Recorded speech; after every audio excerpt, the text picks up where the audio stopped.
What is up and welcome into the Easy Smoke and the GM podcast. I'm your host, Ezra McCann, and I'm joined, as always, by my outstanding co-hosts. He's a Chicago Public League legend. He's a Simeon legend. He's a Grambling State legend. He played second base for the Tigers back in the day. He was all swag. It's Brandon Williams, a.k.a. Coach Smoke. And we've got our NFL draft analyst, his time of the year. And obviously that's probably what we're going to be talking about the entire episode today. Y'all are. I ain't saying like that. You can catch all his work at NBC Sports Chicago, the Under Center podcast, Football Night in Chicago. He is Glenn Morgan, our GM. And first, before we get to the main subject, Coach Smoke, congratulations! You got win number one. Thank you. On the First one's always the hardest one level. to get. So congratulations. Way to go, bro. Way to go. Hopefully one of a few hundred. Oh, come on, man. Only 999 more to go before he's a legend. Simeon icon. Getting that yes, plaque. Sir. Yes, sir. But hey, let's just get to it right now.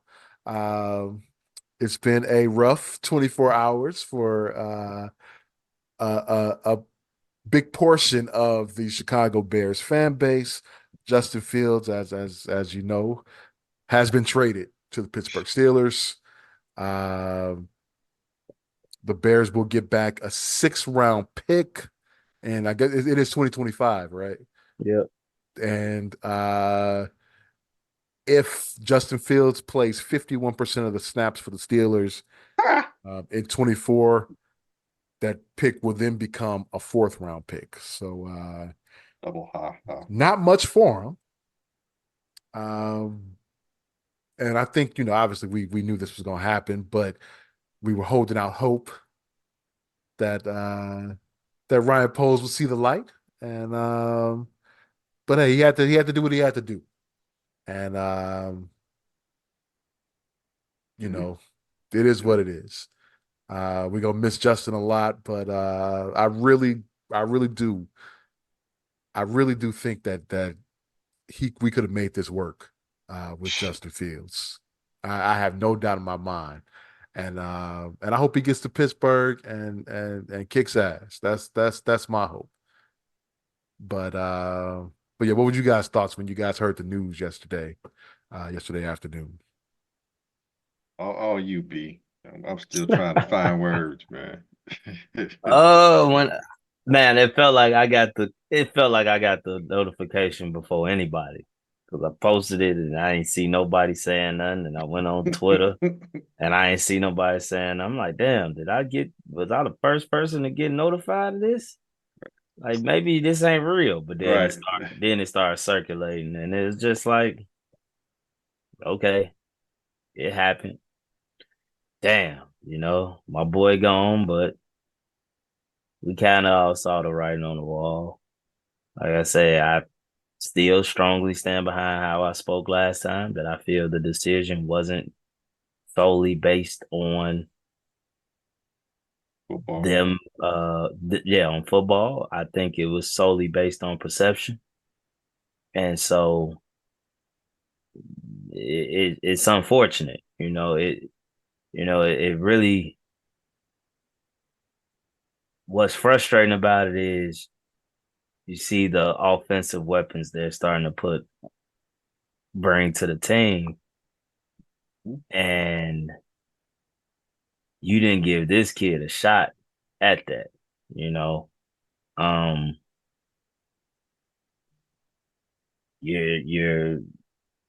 he's, to me, still being made to be the scapegoat. I think it's BS.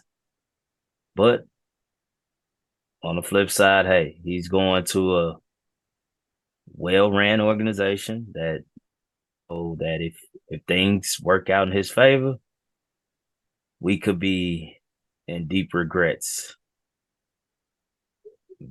real soon.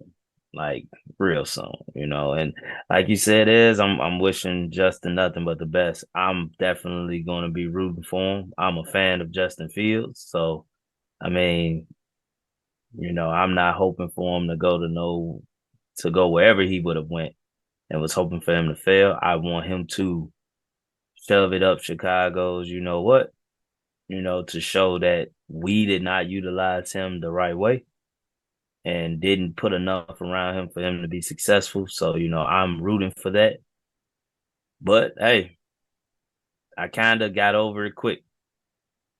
I was tired of hearing the back and forth from both sides after a day. Okay, it's over with now. I'm not gonna harp on it. Okay. Now, who do we draft? I mean, we all assume it'll be Caleb Williams. We all assume. We don't know. But whoever we draft, like I said before, the pressure is on. And that's another side of this that I think is just another unfortunate situation.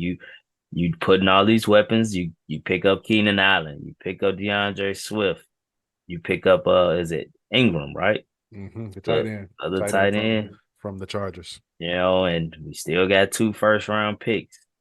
Like, we know we're gonna No, take Everett, not Ingram, Everett. Gerald Everett.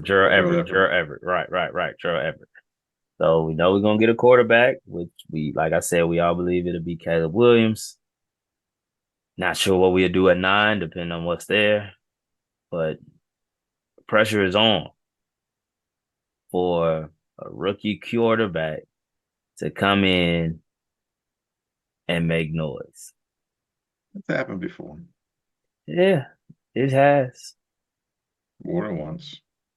It has. But we removed one that we, you know, didn't do what we needed to do for. Now we're adding one that we are looking to do a lot for. Not we, they. I ain't part of that But we. okay. Them. What them did. Hey. But now we're bringing one in that's going to have the craziest amount of pressure.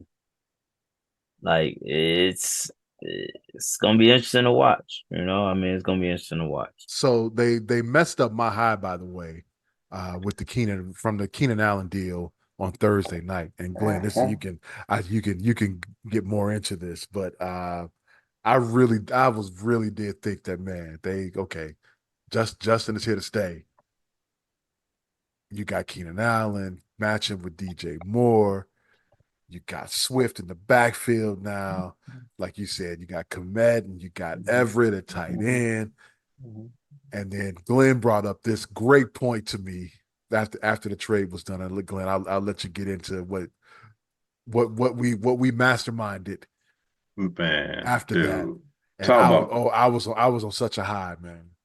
Dude, talk about messing up a high. I mean, it's like to mess up a high and pissing your Cheerios at the same time. Or pissing your corn chips. Even as you're high, you couldn't even eat your way out your high. The corn chips were soggy with pee in it. Dude, like, so I mean, sure that, like, you know, we see what smoke, you know, sends us. And I'm like, oh shit. I'm like, this is real. And I see Ez after the show. I'm like, dude. And I grab Ez. Like, Ez is like, if y'all don't know, Ez is like, you 6'4", 6'5"? How tall are you? 6'4", 6'4". Ez is 6'4" and some change, right? I'm scraping 5'10". So I grab Ez by his collar and I'm like trying to pick him up, you know, but you know, I just raise my arm. You know, like I'm that raising wasn't gonna happen. Yeah. Right. Yeah. I can't pick him up, but you know, you just affected, like, you know, and I'm looking at him like, do you know what this means? I'm like, dude, don't tell me this is real. Do you realize this means if we keep him, that means you trade to either 2 or 3. I don't care which one the fuck it is. 2 or 3, you're getting Marvin Harrison Jr. You know, Marvin, the other Marvin, you know, just, if anybody watched Back to the Future, but Marvin, your cousin, Marvin. So we go get Marvin Harrison Jr. I said, man, you got going left or right. You got DJ Moore, Keenan in the slot, maybe Everett, maybe not. I don't care. a better line that's healthy, look like it's starting to really merge and surge together. You put Komet there, and you got Marvin on the opposite side. You got Swift in the backfield. Everybody can catch the fucking ball. Everybody can run routes, even running back. And the fastest motherfucker on the field at the time on your team is your quarterback. You ain't playing. Who you doubling? You ain't doubling nobody because the other guy's gonna eat your lunch. Justin can't throw it in the middle field. He will now because he got Keenan Allen in the middle of the field. He ain't gonna be hesitant to throw. And you playing man, you ain't playing man because if you cover everybody, if you're not looking, he's gonna run right by you if he decides that he wants to. It's like everything you can possibly do to help this young man be a better quarterback and feel more comfortable in that position and have time to actually, go through his progressions more than, once every 4 quarters when he actually has the time to do it. And with better coaching, I'm like, they are preparing to help him. They are finally investing in him. And by trading down, oh, dude, that means you can keep your 9 pick and you can get the edge rusher you need. I don't care if it's Verse, I don't care if it's Leatu, I don't care if Dallas Turner is still available, whatever. You can keep your 9 because that one's going to give you the capital you need, and you can flip it next year as well. Because whoever you trade with, you're probably gonna have a top 10 pick. If you can't get a first round from them, you're gonna have a high second round pick. I don't care. You have draft capital and equity, and hell, you can trade now. There's a lot of shit you can do. I'm like, yes, dude, I can't believe this is happening. It's gonna happen. Now I didn't realize that the opposite could also be a Right, possibility that right. that they're prepared for Caleb, and they're gonna make it as they're gonna give him the best car he can possibly have. He's gonna have a luxury liner that he just has to navigate. He don't have to be the captain of the ship, so to speak. It's very frustrating, man. And the more I thought about it as I was driving to Indianapolis, I was like, damn, they could be doing this for Caleb because it's like it could still be anybody. It could still be for anybody. And the polls have been doing that the whole time. Every time you think it could be for one guy, you realize it could also be for the other guy. Mhm. Hey, we're gonna do right by Justin. That could mean we're putting this together this team. They're putting together this, the weapons and everything. Okay, that's doing right by Justin. I got other people in my ear left and right. And I think the most disappointing thing, man, and this is the part where I'm still quote unquote in my feelings. And it's not because, I need to have Justin lead us to the promised land. It's not even about that really. It's Justin epitomized, I believe, a lot of what Chicago fans, people who have lived, breathed, and grown up in this town, want, expect from their players. And that is their players, the players that we love the most, Walter Payton, Michael Jordan, players of that ilk, not necessarily because they're the superstar, megastars, but the players that resonate with Dick Buckus, players that resonate with Chicago because they sacrifice. They don't complain. They play hard. They give it their all. You don't see them skimp out on anything. They drag their teammates along with them. They do it with class. They do it time and time again. They don't ask for pity. They don't ask for you to feel sorry for them. And they go back out and then they do it again. And when you see someone like Justin, a young man, and not to knock the youth or anything, I'm not trying to come across that way, because every generation pretty much says, y'all don't understand nothing, y'all don't understand Mhm. sacrifice. But in a day and age where social media is such a thing, and young men and women are constantly on social media expressing their likes, dislikes, the audacity of young people, Justin is a bit of a throwback in a way because of his disciplined nature from his background, from his family. And so that's why I think Justin translated not just with the current generation, guys of my generation, but even a generation or two ahead of mine. There's a woman who's a dear friend of my parents, and she's like one of the last few people I can still connect with because she's still with us that I can connect because my parents have passed on.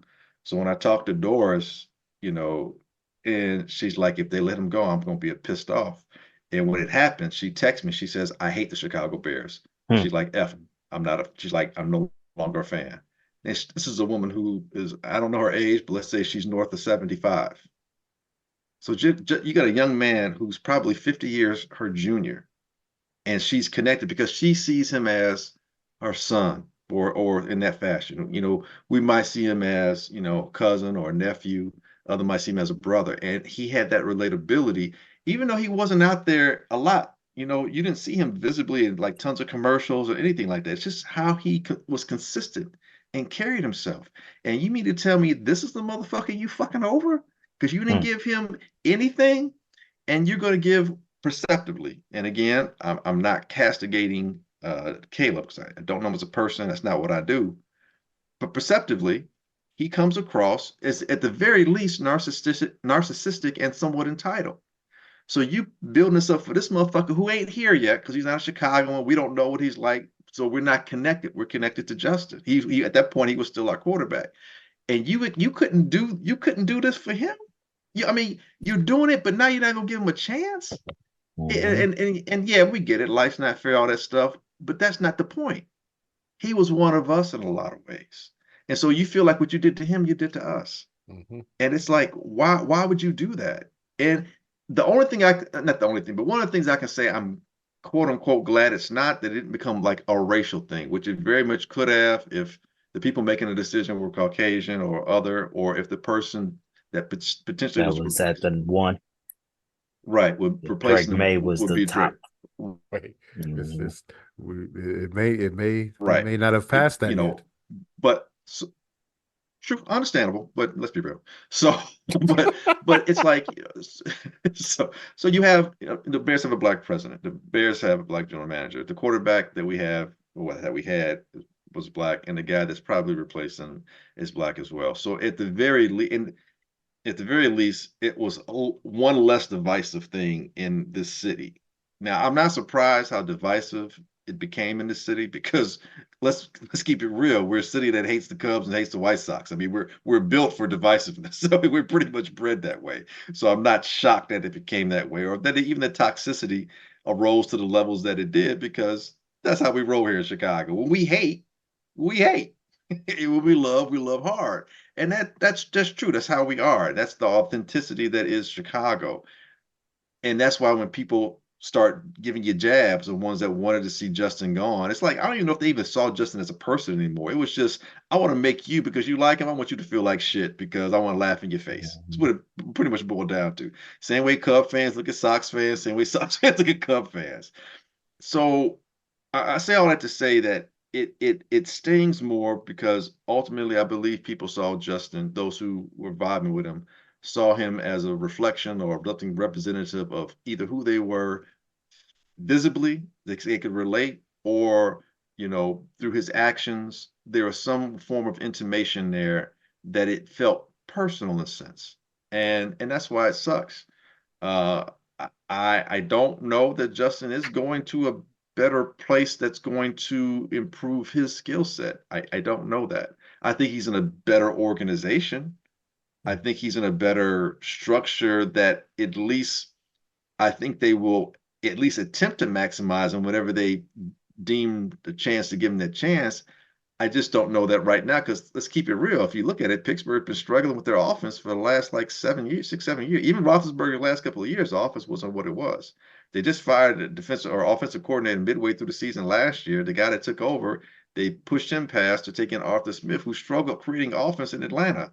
So I don't know if Justin's necessarily in the best place is going to improve his skill set, but he'll be given time. I'm sure he'll be in an okay space. Tomlin, I trust him to at least make sure the mentals are okay. But I'm kind of pissed, man. I'm disappointed, and I'm disappointed in polls because I really thought, and I'm going to chime on what B here said, what Smoke said, is that it seemed like a CYA move. It seemed like a cover your ass move in a way. Like it's going to be hard to say that he didn't do the right thing because he finally took a quarterback with the first pick, and it's the perceived quarterback that's been rated however, whatever, for however long compared to other quarterbacks. And so he polls right now is building enough of infrastructure offensively that Caleb should be able, or whoever it is, should be able to have some success. So if by whatever misfortune the young man is not successful, you can't blame polls. And I mean, that's a little cynical, but to me, I'm like, man, I really felt that he was going to be that GM that walked a path that not that he was the smartest guy in the room, but that he was deliberate and methodical, and if nothing else, Machiavellian in the way he would have constructed me. Look, dude, look, if he traded down, kept Justin traded down, that'd have been some Prince Machiavelli shit. That'd have been some like holy shit. He plays Sun Tzu and everybody else is, out there playing Battleship. I mean, it just I'm disappointed. That I'm went way over my disappointed. head there. Uh Sun Tzu, The Art of War, the book. Oh, okay. And All right. Battleship, the game by Milton Bradley. I know Battleship. Right. So I'm just saying, he's out there. I hate using chess and checkers. That's been so overused. I just had to find some other analogy. But basically, man, I'm disappointed because I thought this guy, because this is what he did last year. He was non-conventional, and not only did it worked better than he probably even would have expected it. And it's like I ultimately, and I know I've talked for a bit here, but ultimately I'm disappointed because I felt like having this pick was not maximized. It was not maximized. And now with 4 picks remaining, and I know he's going to take the 9th pick, and he has to trade down if he's going to get any more Has to. picks. Has to, because outside of specific positions that still need to be attended to, ultimately, the biggest problem the Bears are going to have going forward, they still is a lack of depth on this team. There is. So you got to be right with these 4 picks. Like you need to hit on them. You don't have a margin for error. You didn't give yourself a cushion for a margin for error. And you're not getting anything that goes into next year. You didn't get any additional picks going into next year for this. So, you're gonna. I just felt you didn't maximize what this first pick could have done. That's just how I look at it. So that's my disappointment ranges from a lot of different areas. So that's how I feel about it. Until y'all say something else and I start cursing. No, I completely agree. I mean, I spoke on that last week. How I just felt he was going to make the decision based off the perception of the world. Like and clearly he's done that. Like so building through the draft is no longer possible. Now we have to start spending the free agent money that we got because we only What's got 4 left? picks this year. What will we have after this year? So just saying. So like the whole we're gonna build through the draft thing. We kind of gave that opportunity back to the field per se. So I mean, I'm with you when you say the disappointment.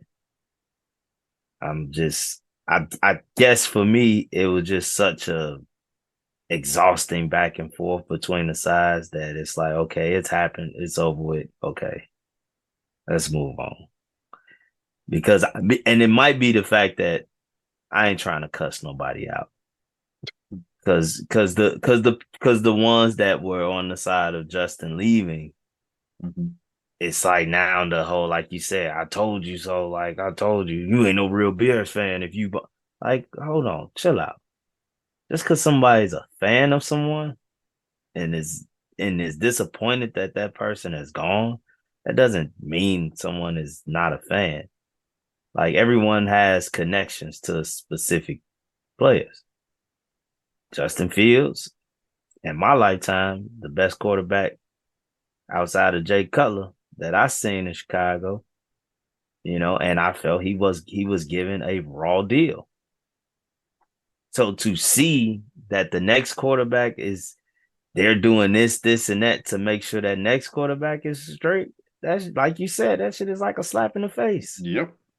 It's like a slap in the face. And it makes people become resentful. Like, now you doing all this. I hope this motherfucker don't need now. What if this motherfucker don't do this, don't do that? And it's like, I don't want that. I'm a Bears fan, so I do want whoever comes in to be successful. But what if they are not?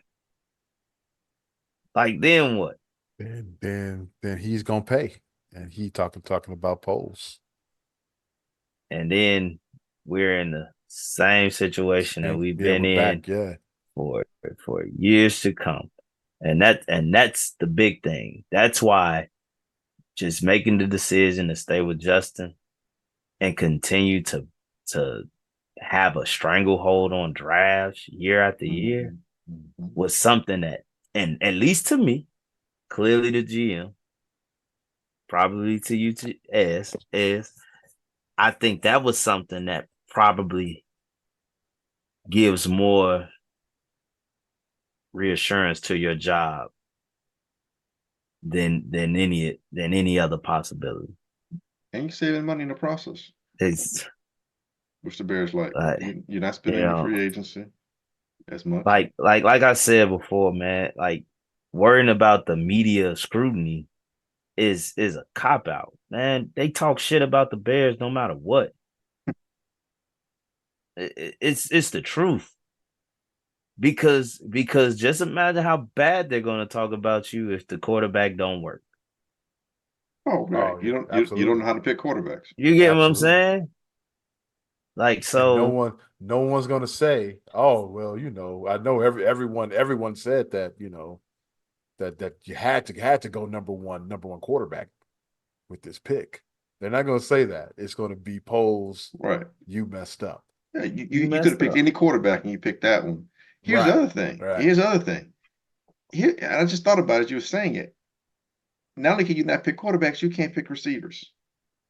So you get fleeced by the Pittsburgh Steelers twice. I basically they just got pennies on a dollar for your shit. Like you gave them a second round pick, which turned into Joey Porter, okay, for the Claypool thing, and now you basically gave Justin away, which ain't gonna turn into no fourth round pick. It's gonna be a sixth round pick. And who knows after if Russ only stays a year, or if Justin ends up taking over Pittsburgh and they win the AFC North, Hmm. what do we got? A sixth round pick out of it. It won't be a fourth rounder this year because it's only for 1 year if he plays 51%.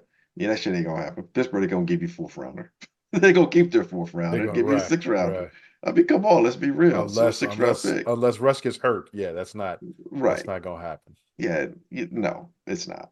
And so, it's like, what the hell, man? And here's the thing: you not only can you not pick quarterbacks, you can't pick receivers because you've drafted Velus Jones, who, and again, I'm a volunteer. Y'all know me. I'm a volunteer fan for life. I do Mhm. not understand how that brother is still. He got to have pictures or something. I don't understand how he's still on the team. I really don't. I really don't. You drafted Vales Jones, and I think Tyler Scott can still play, but he's had some bad drops last year, and he's still yet Yeah, to be he was a seen. rookie. You got to got to No, no give him a doubt, chance. Got to no give him a doubt. chance. But here's the thing: now you got the ninth pick, right? We both say three of us pretty much agree you have to trade down, right? Okay, so if you trade down, that means you're not going to get Odunze if he's still there. And so you trade to wherever, and maybe you get Brian Thomas Jr. Maybe you blow past that. Maybe you get your receiver, and maybe it's Troy Franklin, or maybe it's Xavier Legette in the second round, whatever the case might be. There's a chance that guy, let's say, he just is just average. Okay. Keenan Allen leaves after a couple of years because he ain't here for long anyway, right? And then DJ's contract comes up. Nope, no receiver you've gotten has done anything substantial. And if your quarterback isn't any good, then you can't pick quarterbacks, you can't pick receivers. Or if you kept Justin, who you didn't draft, by the way, a quarterback, but if you kept him and traded down, I think we all pretty much sure that Marvin Harrison Jr. is going to be a successful wide receiver in the Mhm. NFL if we're throwing to him. So you could have had, and here, I think it's even a greater legacy if you stuck with Justin. He improved, and you won, and you would have done something that man, you'd have been one of the best GMs we'd ever seen here. You've been heralded and revered for doing this to the media, giving it to them and Mhm. doing it your way, you know. But instead, now you look like an organization that failed Justin more than Justin ever failed this organization by far, by far. And they know that. And the thing that I really hate, and I'm sorry, this is the last thing that pisses me the fuck off about this whole thing, and fuck everybody else out there who was like, ah, you just want Justin 60. Yeah, I think he deserved an opportunity to make his Bear legacy be something that wasn't in his control. Like nothing here for the most part was in his fucking control. People are like, oh, he had 3 years. Come on, man, you're being disingenuous. You know the first 2 years was garbage. Everybody, even poll, everybody tells you like, hey, we that's why polls like we need to do right by him because why you need to do right by somebody? Why you need to make what do we call reparations or restitution? Because you done them wrong. Right. Otherwise, you don't have to make it right if it wasn't wrong. So you did them wrong, and then you do them wrong again, and throughout everything, even up to being left in the gray or whatever the fuck bullshit polls were saying out there. The guy's living in the gray. Don't leave him in the gray. Even through leaving his ass, which is exactly what you did. You left him in the fucking gray, and then you redacted him by taking out a black marker and knocking him off the roster. Even with all that, Justin still exhibited class. Mm-hmm. I mean, come on, man. Y'all, you know what? We didn't fucking deserve him. A lot, in my opinion. I mean, I felt the fans that wanted him deserved him, and I felt they deserved to be able to see him give a chance to make his Bear legacy. Because now all he's gonna be known as another failed first round draft pick. Yeah. What is the legacy now Another for his failed first round draft Bears? pick. That's it. Wasn't good enough. Can't Mhm. read. And I don't even want to get into how people attack his intelligence and the types of people that do that because then I'm gonna go on a whole different rant, and I don't need to go there. But that's the kind of bullshit that's out there. He's not smart enough. He can't read. He's not quick enough to process. He holds on to the ball. And we've even had some people call him a coward because he turned off his social media because he didn't want to. He's like, I just need to decompress. Whatever. I don't need to listen to social media. Why? What good is this doing me? It's just none. I must keep my mental. I mean, I'm gonna keep myself in the best space. So that's gonna be his legacy. Another failed first round draft pick at best, and then you're gonna hear all the toxicity, all the other toxic talk come out about him. And that's fucked up, dude, because he didn't do anything to deserve that, bro. He didn't. I don't get it. Yeah, and that's the big part of why I'm like, man, let's just let it be and move on. No, I don't want to let it be, man. Fuck that. No, I'm Well, still pissed because off. no. But I know what you're saying. I I'm know what you're saying that saying. because the more like I was over here getting angry inside, hearing like people. That's how people are going to talk, Right. And it's like, dog, y'all wanted him gone. He's gone now. Justin Fields should no longer be a topic of discussion for you all that wanted him gone. Right. Yeah. Like that's how I feel about it. Like he shouldn't be on the Chicago talk radio shows. None of that. Like y'all won't don't mention Justin Fields again. Take his name out your mouth. Yes. Talk about okay, you're gonna talk about it Monday because it happened Saturday. Right. We get Understood. Right. talk about it. Talk about it, boom, he's gone. Talk about how right you all were and all that shit. But if the quarterback that you all want, which is most of you all are praising Caleb Williams, I ask you all, please don't turn on him as fast as you all did this kid. Are you kidding me? Even though I know that's what's gonna happen. Thank you. Like what? Man, you don't live here too long. You look. Even though I know that's what's Man, gonna happen, that's what I'm starting to just get. I'm just starting to think that's just what's gonna happen. Some people don't deserve good things. And that's what we're beginning to learn when it comes to Chicago Bears. Nothing good is going to happen to this franchise until we get the dome, and that's going to be in about 2030. If ever. If ever. Hey If man, ever. it's like I said that one time, that one quote I shared with you guys before. In this world, there are two great tragedies. One is not getting what one wants, and the other is getting it. And that is Chicago base right now. Be careful what you ask for, man. You might just get this shit. Yeah. You Yeah. know, that the fans that didn't want Justin gone. That's sad, so sad for them, right? Okay, the guys that wanted Caleb, All right, you got him. You might not be happy with what you got. Mhm. And then what are we left as fans with? Nothing. Mud in our face. And everything and all the negative national media talk. The Bear organization can't do nothing right. Stay away from them if you're a Mhm. quarterback or a Yep. wide receiver. It's just defense there. That's all they know. Cause that's definitely what's gonna be the thought when The it's one, all oh, I'm sorry, but when, the one narrative that I need to be squashed right now, um, that I kept hearing and hearing leading up uh, to the trade happening on Saturday was the fact that the league is telling us Oh my God. what Justin Fields' value is No. now, based on the fact that the Bears weren't able to make a trade for him for for what they wanted.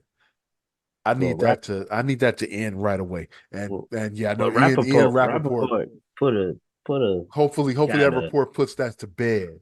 That there were multiple teams out there trying to get Justin Fields. Um, the Bears and polls, said they wanted to do right by Justin, and I guess they did because they sent him to a team that Justin was okay with going to.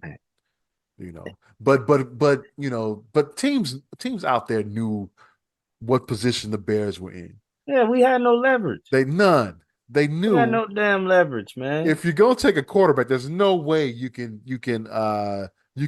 bring Fields to camp after drafting a quarterback. And if you do, I dare you. Please do. So the Bears had no leverage in this negotiation. But So I just stop with that whole the league determine what his value is. Stop it, man. and like you said, there were more offers. Apparently, polls did what was best for Fields. But like even that rubs me the wrong way. Like, dude, doing what's best for Fields. No, you're claiming to do what's best for the Chicago Bears. You turned down better offers to do what's best for the quarterback that you're shipping out. Well, they knew they were wrong. Guilt. So what? Guilt's a heavy thing, Stand man. on it. Yeah. Now you doubling down on your wrong and getting bullshit draft Poles capital. knew he was wrong. Kevin Warren knew they were wrong.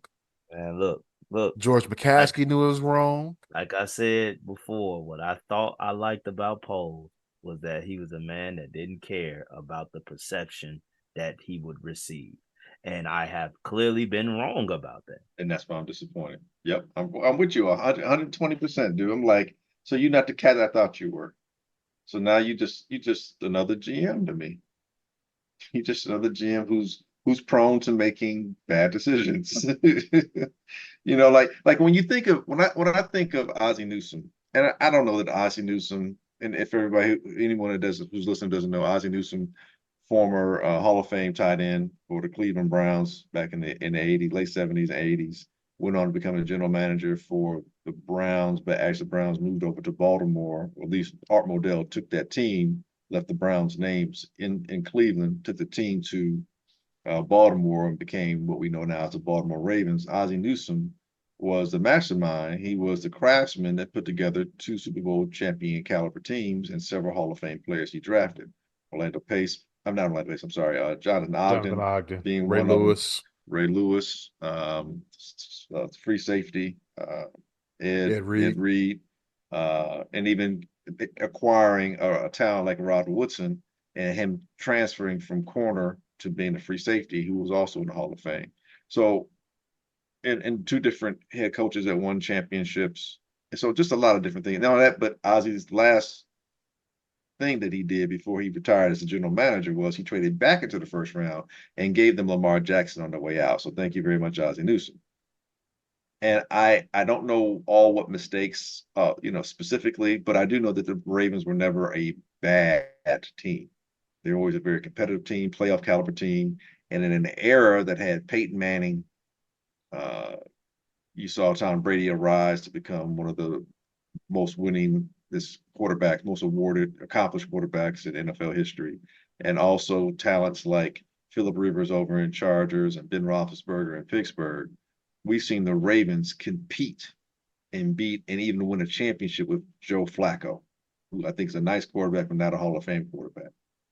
So I thought Poles might be of that ilk. I thought he might be cut from a cloth like Ozzie Newsome, the kind of guy that will make a maneuver and trade back into the first round or acquire a quarterback that everybody says isn't a quarterback or they think less of or lightly of, and say, no, this guy can do this. You know, hire the types of coaches that stay as head coaches for 10 years and don't leave, but and it's still early on the coach thing. I get that, but it's like, man, dude, you starting to look like everybody else to me now, and that's disappointing because you could have been something different, man. You know, and it's not to say he's gonna fail. I know I sound bitter and shit, and I am a little bit. And this may still work out fantastically, beautifully, and wonderfully. And I guess ultimately, eventually, if that does, I'll be happy as a Bear fan.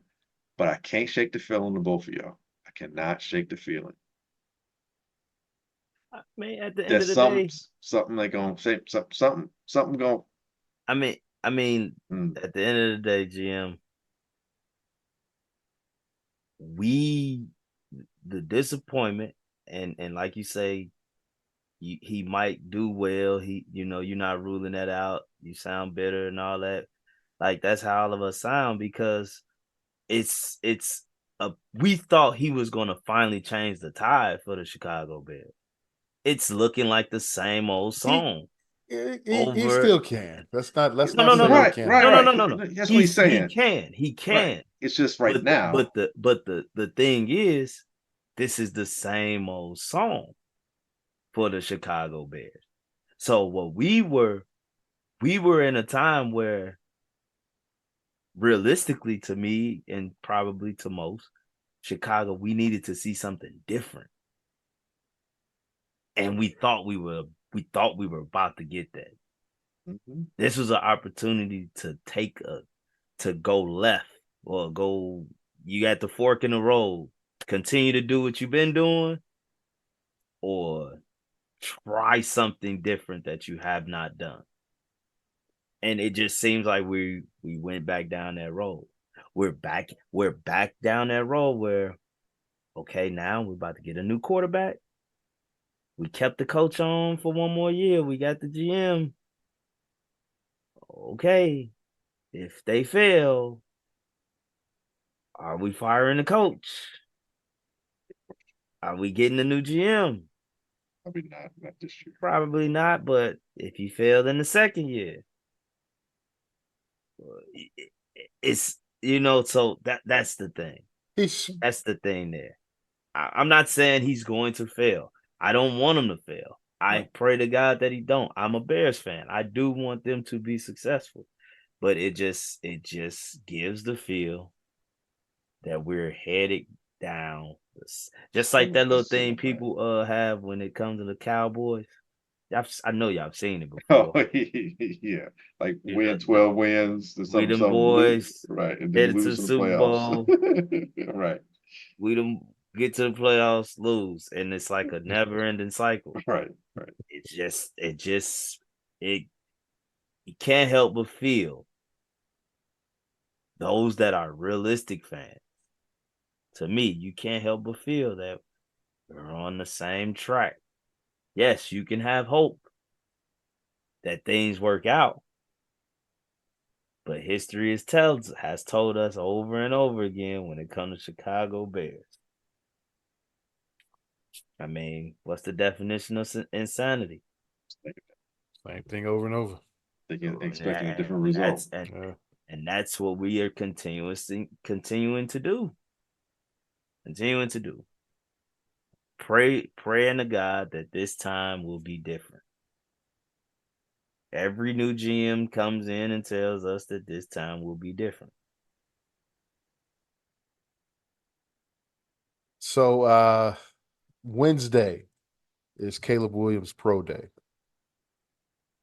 All right. Is Damn. is it definitely Caleb Williams? So what now? Is it definitely Caleb Williams? Is he the pick? Why would you do all this for Jaden Daniels or Drake May? Yeah, it has to be Caleb. If it's not, I'm even more pissed off. I'm even more like, what are you doing here? I What if mean, what if he has a bad pro day? dude, freaking Teddy Bridgewater had a bad pro day and still wound up late in the first round. No,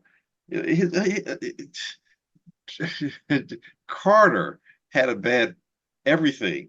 He had a bad, celebration where people passed away in a car, accident, motor vehicle accident with reckless driving. He did show he is at the combine when the news came out, come from the combine, his pro day. He looked about as out of shape as I did trying to throw a bowling ball out there today. I mean, it was like, come on, man. And he still went first round. He does stop. He's throwing in his shorts, the people he already knows. He's gonna throw a couple of like the zingers off platform and go, ooh, he can throw to no one. It's like, stop. It doesn't just, are you healthy? That's all we need to know. That's the only thing this pro day is going to amount to. Are you healthy? And if he's healthy, fantabulous. Okay.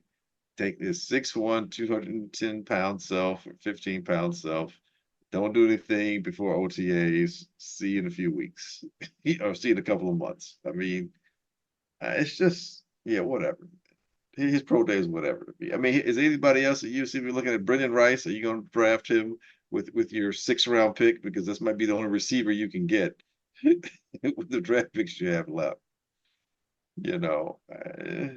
It's just, man, I just got a stinking suspicion, dude. Like you gotta hit on everything now. You better hit on and the fan base will go goofy if it don't. So outside of the pro day, and I know you switching, I'm bringing it back. I No, push go it ahead. here, No, no, that's push it fine. forward. So the pro day again, just get the medicals. That's all that I care about with that.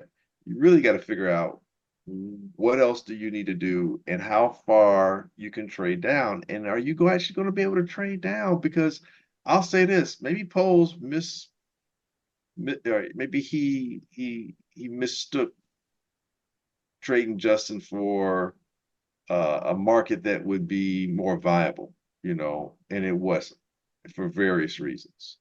Same thing could be a problem here when it comes to trying to trade down in the first round because this is such a rich, heavy draft. If I'm some of these teams, I don't need to give you capital to trade down to get a player that is similar to the one that I couldn't get in an earlier round. So, for example, if I want an edge rusher and I need to move to 9 so I can take the first edge rusher off the board or the second edge rusher off the board, do I want to give up a 3rd round or 4th round pick this year to move? Let's say I don't know, the Dolphins. Do I want to do that to move up? And the Dolphins have a lot of capital. I'm just using them as a team that's trading further down in the first round. Or will I just wait and take Chop Robinson or Braylon Trice? I don't have to give up capital because I can get that same player or similar player later on in the same first round. Same thing at receiver. Unless, for example, I need to have a defensive lineman and I think Zerhan Newton is the best defensive lineman. But guess what? I could probably wait because he's going to fall because everyone's going for all the other wide receivers, quarterbacks, edge rushers, and offensive linemen. That's this whole first round is going to be chock full of those type of players and then cornerbacks. So there's one center that might go in the first round. There may be two interior defensive linemen that go in the first round. And, one tight end that goes in the first round. I don't think any safeties are going in the first round. So what am I trading? What am I giving up to the Bears to get when I can just wait for a player at the same position to get me that? If it's a safety, they'll be there because ain't nobody taking the safeties early on. If it's a tight end, okay, I don't get Brock Bowers, but damn, there's like 3 or 4 tight ends I can get in the second or 3rd round. So I don't need to do that. I mean, he's nice, but it's a tight end position. You don't think You anyone's know, gonna feel the pressure to come up to get a quarterback at that point? at 9? Whether it's Bo Nix No. or No. No, because I think for whatever, not for whatever, I get it, but I think freaking JJ McCarthy is probably going to go to the freaking Giants, especially since the Bears are taking Caleb. It's going to go 1, 2, 3 quarterback. Caleb, I'm thinking Daniels, then May. Cardinals, unless someone makes them an offer they can't refuse, they'll take Marvin at 4. The Cardinals already have 13 picks. It's not like they're dying for picks. They got 13 picks this draft. And then 5 is going to be the Chargers. Obviously, they need a wide receiver. They don't have anybody outside of the guy they took last year. So Malik Neighbors, if they like him, or Dunze, they seem to like big receivers. So maybe it's a Dunze over Neighbors. Neighbors had a little bit of a history that he made some, questionable decisions, prior to being at LSU. So maybe that makes them feel uncomfortable. They take a Dunze. He's got a great story, good kid. He stays after the combine and works out. How can you pass on him? And he's 6'3", blah, blah, blah. So now that brings you to the Giants at number 6. A team that's like, hey, we'll take a quarterback. Or if someone wants JJ McCarthy before the Giants, they're trading past 9 to get ahead of the Giants. So they're trading with the Chargers at 5. Chargers like, that's fine. We'll drop back. We'll take a wide receiver somewhere, or maybe we'll take Brock Bowers. I don't know, but we're good. We can use some more picks too. 7, the Titans take an offensive lineman. 8, probably the first edge rusher or defensive player off the board with the Falcons. That brings you to 9 with the Chicago Bears. What quarterback is there? You can wait for Bo Nix. You can wait for Michael Penix Jr. All the other guys you really can definitely wait for. So no, if it's 9, it's going to be a position other than quarterback. It's either going to be you want the first cornerback off the board, like you really like this dude is going to be the one that makes your team be that team.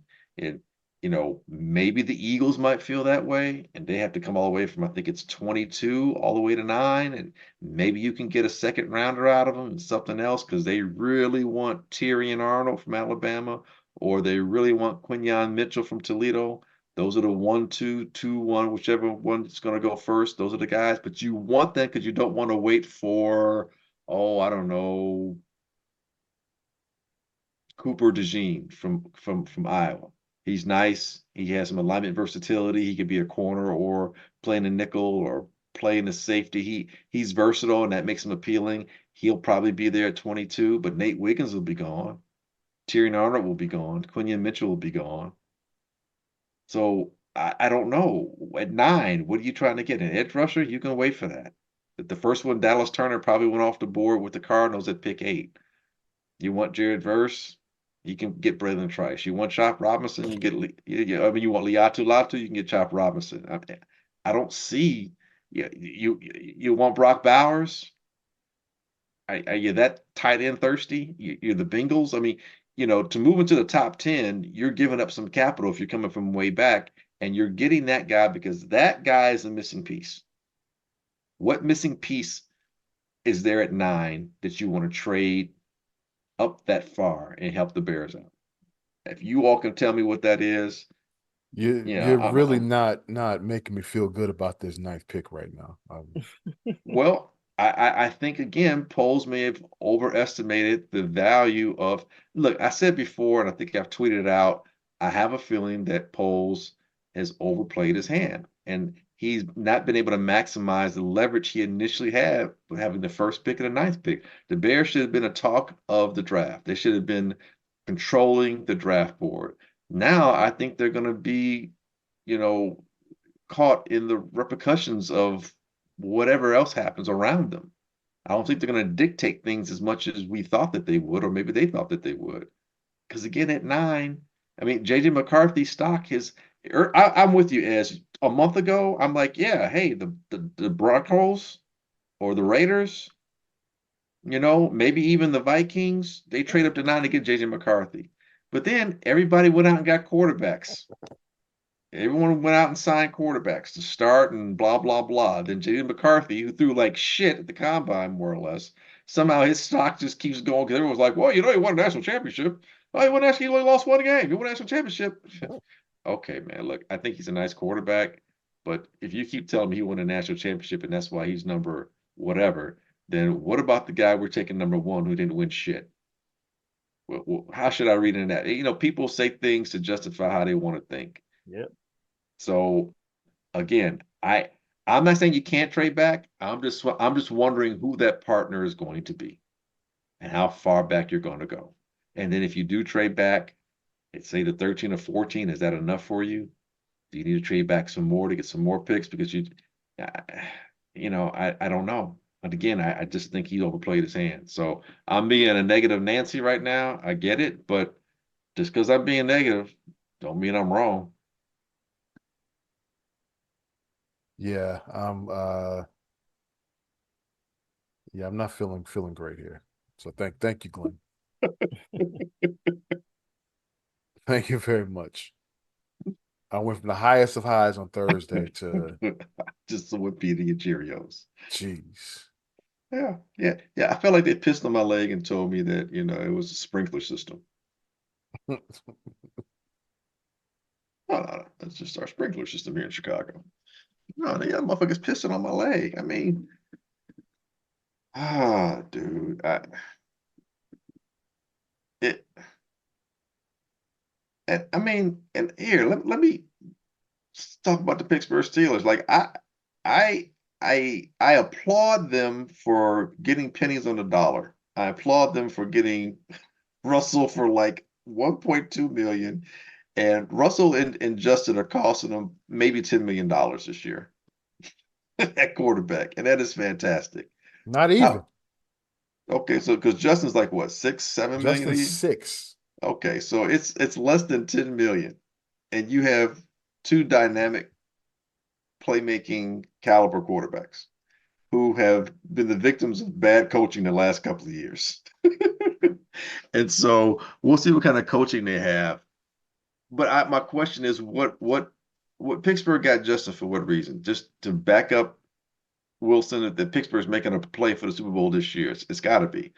It's got to be because you ain't getting Russ at 1.2 next year, and you're not getting Justin for 6 million next year. No, well, you figure if Russ has a rough year, you're not going to resign him because he becomes a free agent after this.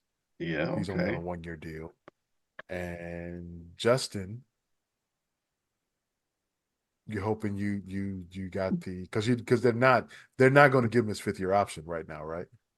I, I don't. That decision doesn't have to be made until like about a week after the draft. Right. But I find it hard to believe a team's going to give a quarterback they've never had in their house a 5th year option, and they haven't never Right. seen him play for them. So that's my point. It's like you must be trying to win it this year because if you're Pittsburgh and you think you're good enough to compete for the Super Bowl this year, and I think that they are, I really do. They went 10-7 with horrible offensive coordinating and really bad quarterback play, and they still went 10-7. So you got a shot to go. But if you do, let's say you win 11 games, 12 games, whatever, and you win a playoff round, and maybe you lose an AFC championship game to the, shocker, the Chiefs or something like that. That means your quarterbacks did well, which means you're not drafting high. You don't have a high first round pick. And Russ is going to cost more than 1.2 million. He's 36 years old. And Justin, if you pick up his option year, that's going to cost you 20 plus $1 million. If you don't, he's gone. He's a free agent. Did you do right by him? You're not going to tag him. I mean, that No. doesn't make any sense. So what I don't understand why you get him if you're Pittsburgh unless Well, you're trying to win in 1 year and you just being a nice dude so Justin has a place to stay. You get some of the stink of the Bears off of him, and maybe Justin, with a couple of nice words from Tomlin, gets to a better situation, gets a prove it deal where he gets maybe 12 to 15 million to try and do what Baker Mayfield did. I could see them franchising Justin. So you're going to pay him $40 million. Let's say he gets you to a divisional playoff, right? Justin next Yeah. year. The guy Oh who no. has to play 51% and may not play I'm 51% of saying the let's say if Russ gets hurt, right? Okay. And then Justin takes you to a playoff. Okay. You're not re-signing Russ at that point, right? Okay. All right. And you don't want to sign Justin to a long-term deal. And this is with under the caveat that they're not going to pick up his option, Okay. right? Right. You So now you're going to franchise it. It's You pick up his possible. option. You pick up his option. It's you should might as well pick up his option then, because that's 20 million less than what you're going to pay if you franchise him. Yeah, but you may find that you don't want him. You're missing me here. I'm trying to figure out what the win is here. If you I'm saying they may say we don't want Justin. We want him to walk. uh Like I said, there's no way they're going to pick up his fifth year at this point. okay, that's And 20 you and million. you only got a month to decide to make that decision, right? Well, yeah, A little over like a the month. May, like it's like the It's like first May week, like 14th, I think. something like that. Yeah. Yeah, yeah. So they're not going to do that. No. Okay, I'm trying to follow your logic. You said that you're going to franchise Justin. I'm trying to understand, why would you franchise him? Because that's going to cost you about 40 million if you franchise. You're going to pay him either probably do the So you're going to franchise. go try to find another free agent quarterback after a guy takes you to the play. I'm saying if he takes them to the playoffs. That was my question. I don't understand why Pittsburgh picked up Justin, is what I'm saying. I don't understand, unless you're trying to say that everyone and Well, we yes, want to they picked up a viable backup. we want to win this year. I don't know. Yeah. And that, to my earlier point, I don't know how this helps Justin. That's what I'm saying. I don't know that Pittsburgh is the best place for him to land, because he's not giving an opportunity. He's not going to get the snaps. He's not going to get this. He's not the starter, so he's not going to get the reps. He's not going to be like immersed in this offense to become so much better in this offense, because he's not going to get a chance to really play or execute this offense. I don't know that it's a better place for him to have landed for his career in terms of furthering his career. I think it's good for headspace in a lot of ways to get out of Chicago and the noise here, not have to worry about, carrying a franchise that doesn't fucking deserve you and doesn't do anything to fucking help or invest in you, and then wants to like let you be the scapegoat more or less. Okay, great for emotional headspace. He's not here any longer. As far as his career, I don't know that that helps his development at all. I mean, maybe a little bit, but I don't. How's it going to be proven unless Russell gets hurt and unless Justin plays a lot of the game? But that's that if butts candy nuts. I mean, we're hypothesizing something that may not have a likelihood of happening. And even if it does happen, okay, now Justin's thrust in there while he's still learning a new offense and new teammates on top of it all, without the experience of being a veteran like Russell. I, so yeah, I'm another reason why I'm not like so much jazz, as opposed to, Justin going to a place where he gets a chance as a starter to get the reps, to get the attention, to play with talented players and be able to compete. Now, his contract, and I think that's a big reason why it was hard to trade Justin too. His contract makes this a very difficult thing. Mac Jones is a backup in Jacksonville. That's all, and he's just there for 1 year. I don't think anyone thinks that Mac Jones will be anything other than that in his career, to be quite honest with you, if that. So it's not comparing him and Justin. That the whole talent level thing is a wide disparity between those two. So I think I hate it, because I think Justin's going to the be the victim of being in the wrong place at the wrong time every time. He's drafted by the wrong regime at the wrong time. And then he couldn't have enough time to fix what needed to be fixed and to have a chance to succeed, and ran out of time here. And now he's just biding his time in Pittsburgh until what? I don't know. No one does. It's really shitty, man, for a young man who basically is just trying to, you know, be the best quarterback he can be. And no one's his situation is just it's just it's bizarre. It's bizarre. Does it make you feel better now that he's in Pittsburgh? Did I ruin that for you too? I didn't think about that. This is just a really terrible night. Thank you. Yeah, so like another reason I'm like, screw you, Poles. Like you do right by Justin. Are you really? You just washed your hands. Okay. Whatever, dude. Whatever. I don't want to hear he wasn't.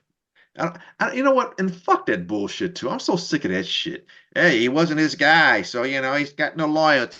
Storm. Hey, forget about it. Hey, no, hey, wipe your hands off it. Capiche, capash. Nothing to it, buddy. Hey, really? So Jalen Johnson, that wasn't his guy, but he signed Hey, him.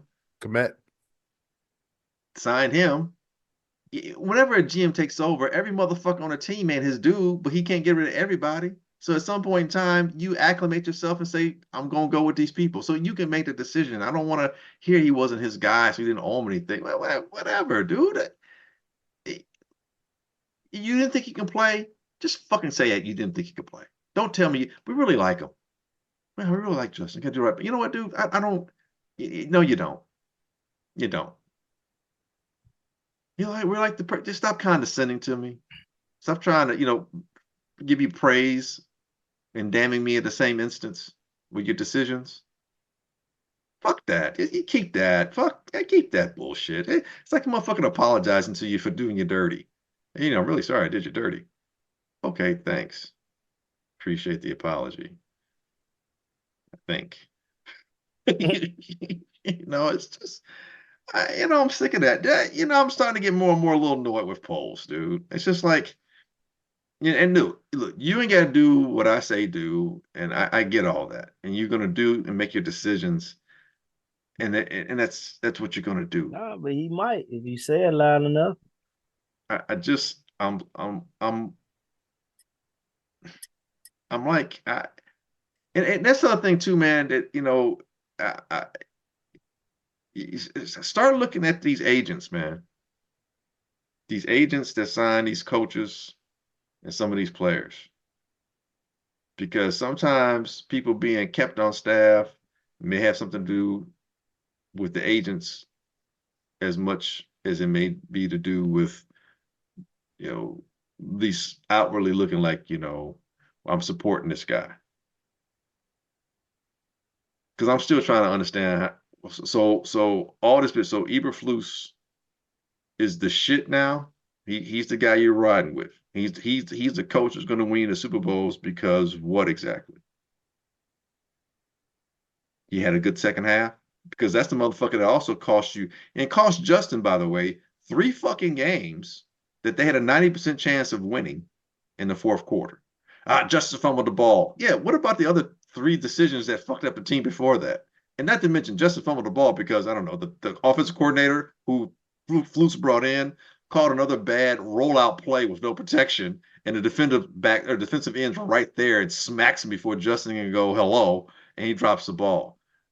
I'm not putting that one on Justin. Fuck you. No, he gave you 28 to 7 point lead, and you didn't do anything with it. And that's the Broncos game. If anyone doesn't know what I'm talking about, the Cleveland game, dude.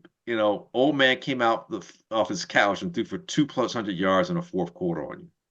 I know the defense is a little tired, but you didn't get into your offensive coordinator's ass enough to tell him call some fucking plays and stop sitting on this fucking slim lead the defense gave you. And then the Detroit game, again, why are you letting the offensive coordinator slow things down for a game that you should have won? 10-point lead with 5 minutes left. That's now you're 10-7. Are you getting rid of Justin now, 10-7? I mean, that's Justin won 5 games this year that he played in. Okay, that's Justin would have had 8 wins. Justin would have doubled the win total from last year. And then all the he can't win games and he's bad in the fourth quarter shit wouldn't have been the noise that we hear. And when you realize you watch the games, oh yeah, he's bad. That's the other thing they hang their hat on. Oh, he's so bad in the fourth quarter. He's horrible. Dude, am I saying he's pristine? No. God damn, there's some other shit that led to shit being bad in the fourth quarter, like the whole early part of the game. And then, heaping shit on him when the play calling is bad. You're just making excuses. No, I'm talking about what I see. And can Justin be better? Certainly. No doubt. But you immerse someone in chaos and you expect them to bring you into some sense of, calm and peace and order. You put all that on a quarterback, a young quarterback? All right, you could have dusted. You could be like Stroud. You know what? Sick of that shit too. Because Stroud wasn't part of a deconstruction. Stroud was the beneficiary of 3 years of bad play by Houston where they got first-round picks. Because keep in mind, before they traded fucking Watt, Watson's last season they were like 4-12. He threw for 4,000 yards. I think he led the league in passing, but that's all they did. They were a lousy team. And so there's a lot of draft picks that they had prior to that. Not to mention when they got CJ, they also got Anderson as well. And you brought in a coaching staff that was a competent coaching staff. A great hire by the GM.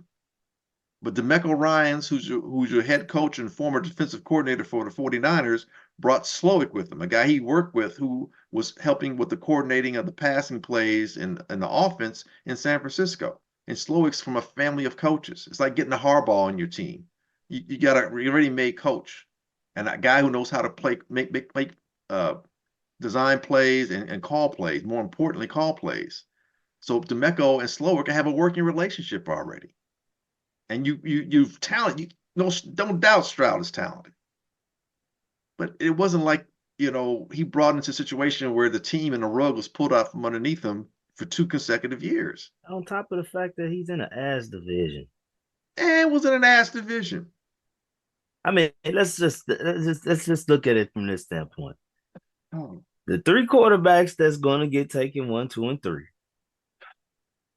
all are in divisions where if they somehow pull off a miracle, that shit will be amazing. No matter the moves the Bears made, tough divisions. The Bears are still in a tough ass division. Washington is in a tough ass division. New England is in a tough ass division. It can be very much. It's pretty much can be predictable that the draft depends on what JJ McCarthy lands, Bo Nix, players like that may get an opportunity to play, and they may be in a situation where they're not in a not so great division and may be able to produce better than these guys. Like that's something like we got to start understand. Yes, Caleb Williams is coming into probably the best situation a rookie quarterback could come into when it comes to the talent that the organization has. For being the first pick, you're saying. For being the first pick. Right. Right. I get you. I agree 100%. But that's only face value. When you really look at it, he's not coming into the greatest division to be successful. Probably the second toughest division of football. So those are things people don't understand. Like, people don't realize. Like, yes, CJ Stroud in the Houston Texans, they balled out against pretty much a lot of teams that they played against last year. But it helps when you're in a terrible division.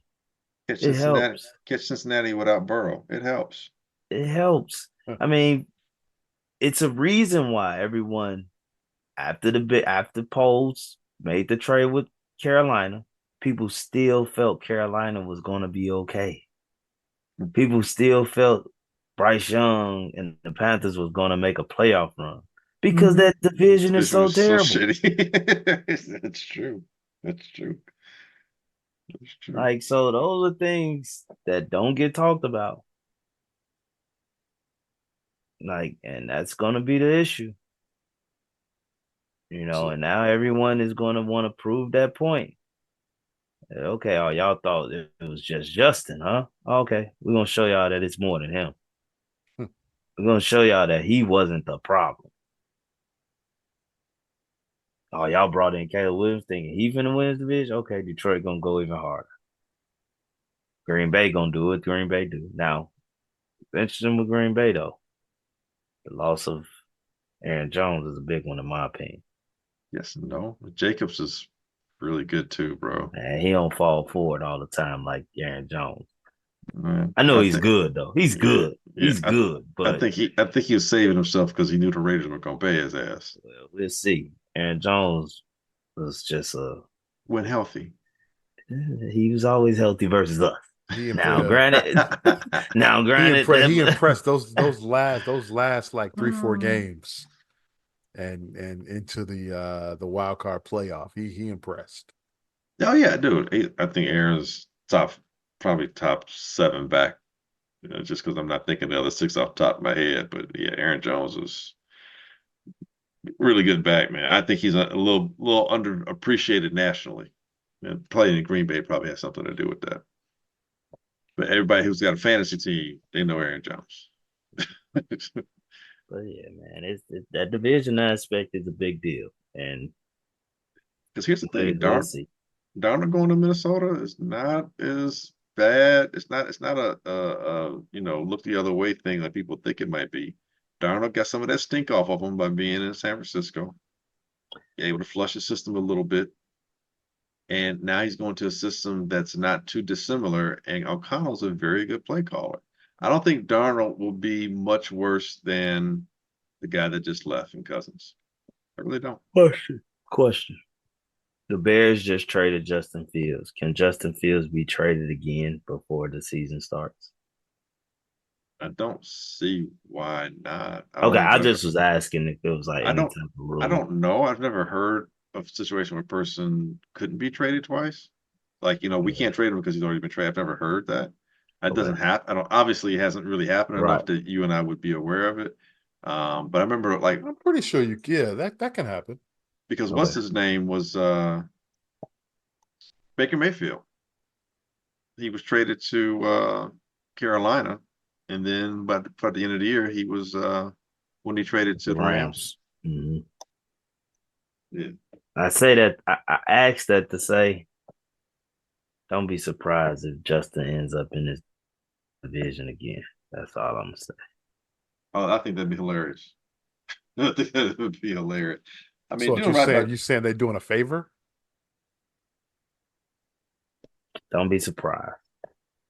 oh, Now, I've always said, and I said this even before the whole Caleb fiasco came into play. I said I always predicted Justin Fields would end up in Detroit after he after won't, he uh won't be in after Detroit. golf.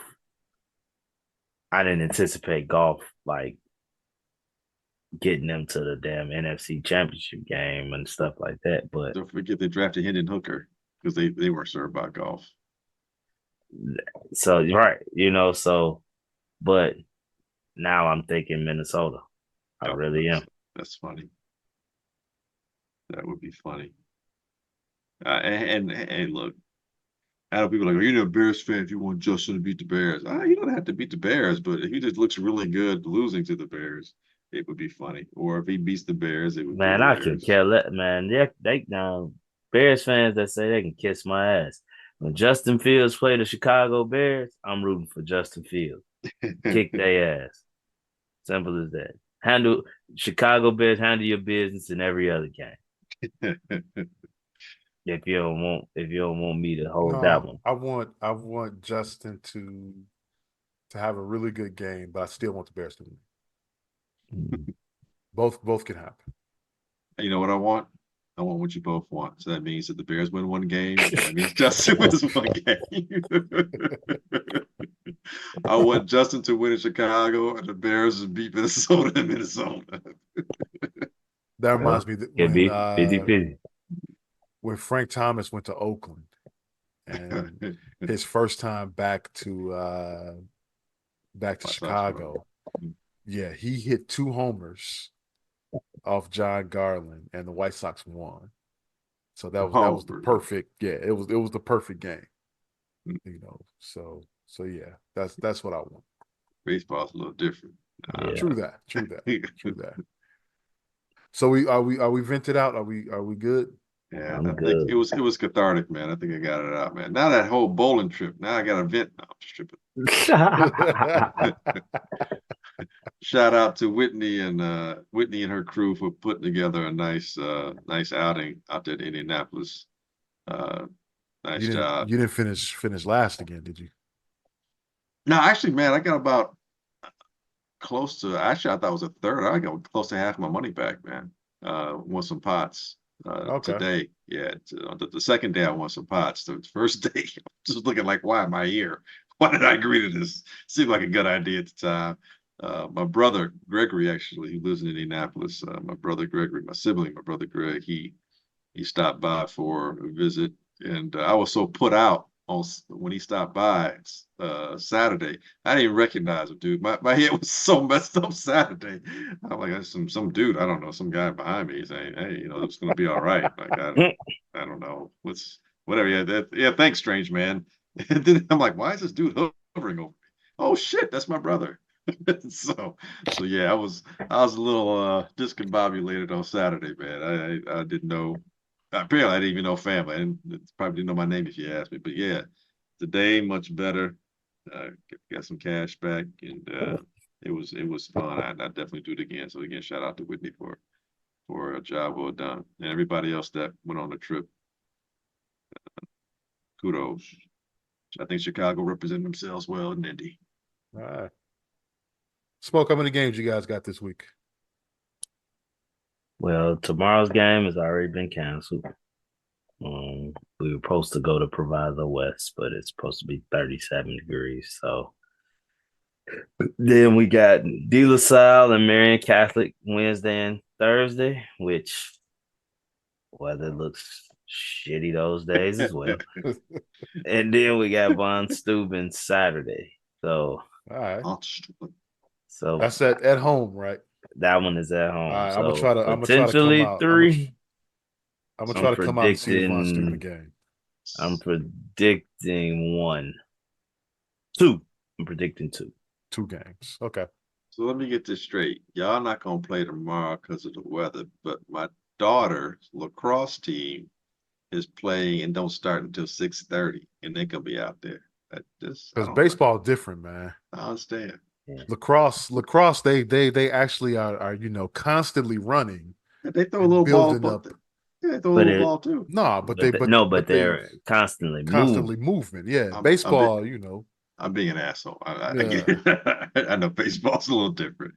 Having a feel for the ball and all baseball, that stuff. I told Smoke this earlier. I remember we played a game when I was in high school. It was under 40 degrees and it was miserable. And I played DH that game, and I was sitting on the bench just freezing. And then he asked me, "Yeah, okay, you're up to bat now." Like, what? No. So yeah. No, cold baseball is not cool. No, not cool at all. So yeah. All right, well, that's gonna do it for this week's edition of the Easy Smoke and the GM podcast. I want to thank everyone for listening. We greatly appreciate it.